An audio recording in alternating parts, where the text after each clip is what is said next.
The Irish-American billionaire Chuck Feeney has done it all, from bringing us luxury shopping in airports with duty-free to facilitating peace in Northern Ireland. Which other billionaire has that kind of range? Unlike the Musks and Zuckerbergs of the world, Chuck Feeney has had a pretty reclusive life and likes to stay out of the spotlight. For that reason, his investments and his property portfolio has remained unknown for years now. And recently, in September of this year, he went from his net worth of $8 billion to almost nothing. But why? What could have possibly drained his bank account that much? Welcome back to our channel. Today we're going to look at Chuck Feeney, the billionaire who chose to be broke. If you haven't already, make sure you hit that subscribe button and ring the bell so you never miss a video. Charles Francis Feeney was born in New Jersey in 1931, which is when the Great Depression was on in America. He came from the modest background of blue-collar workers and had a pretty normal life growing up. He graduated from St. Mary of the Assumption High School and went on to serve as a U.S. Air Force radio operator in Japan during the Korean War. He said the best thing he got from the experience was a GI scholarship. With that, he attended Cornell University and then traveled to France to take more college classes. He later started following the U.S. Navy's Atlantic Fleet around,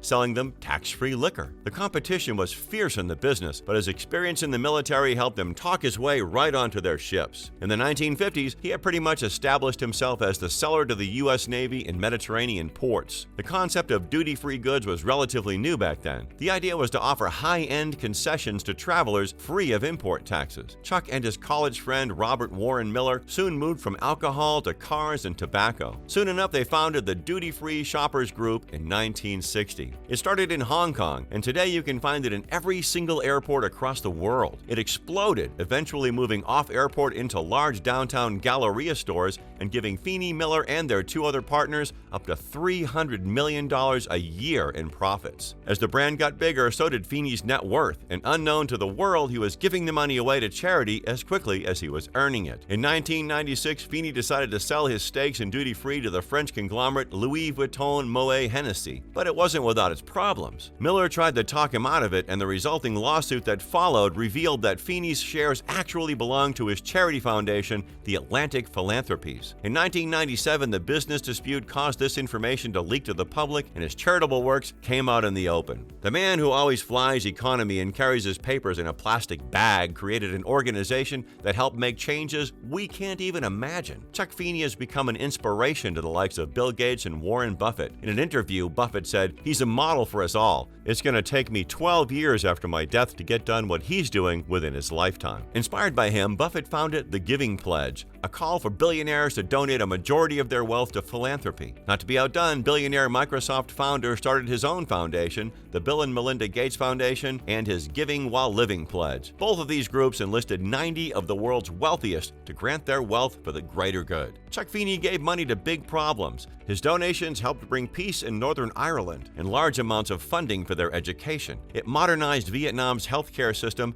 and gave $350 million to turn the wasteland that was Roosevelt Island into a technological hub. And he did all this without his partners in duty-free ever knowing. For years, Atlantic gave away money and kept his identity secret. Of course, this was because Feeney didn't like tooting his own horn, but it was also a way to leverage donations. If people didn't know Chuck Feeney was tied to the cause, they might pay even more to get naming rights. The biggest recipient of his efforts has been Cornell University, where he graduated. The school received over $1 billion from Atlantic, including a donation of $350 million to help create the New York City Tech Campus on Roosevelt Island. It's clear to see he wasn't waiting to grant gifts after his death or looking to open a legacy fund. He wanted to create impact now. In an interview, he once said, "I see little reason to delay giving when so much good can be achieved through supporting worthwhile causes. Besides, it's a lot more fun to give while you live than to give while you're dead." His decision to devote his wealth to charity came from a belief that people of great means should use their wealth to address existing problems and make a difference in whatever capacity they can.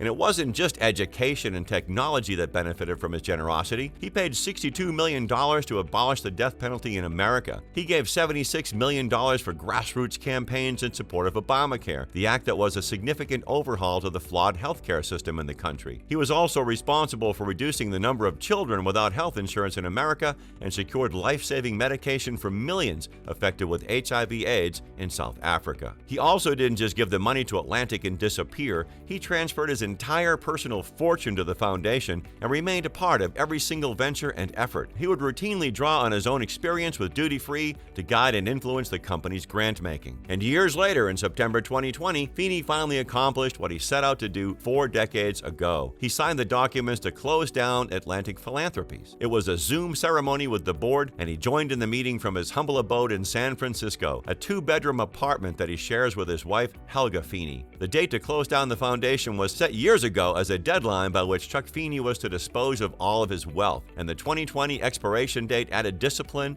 and a sense of urgency. And though he isn't one for awards and accolades, his philanthropic work has earned him recognition from around the world. Termed the James Bond of philanthropy for his super-secret donations, Feeney has received the Cornell Icon of Industry Award from his former university and many honorary doctorates from universities across Ireland, plus a Presidential Distinguished Service Award in 2012. In the same year, the University of California awarded him the UCSF Medal for donating heavily to their health science mission. In 2019, Chuck Feeney was made an honorary Queensland great, and in 2020, Cornell announced they were renaming the East Avenue Feeney Way to honor his contributions. While his philanthropy may be out of business now, his influence remains in the world. He spent $3.7 billion on education, $870 million on human rights and social change causes, and $700 million on funding healthcare in Vietnam, South Africa, and America. Though he led an incredibly frugal life, he was a man ready to spend big and go broke if it was for the right cause. What do you think? Do you see yourself spending that kind of cash when you're a billionaire? If you enjoyed this video, don't forget to hit the like button and browse through the King Luxury channel for more videos all about luxury. Thanks for watching, and we'll see you next time.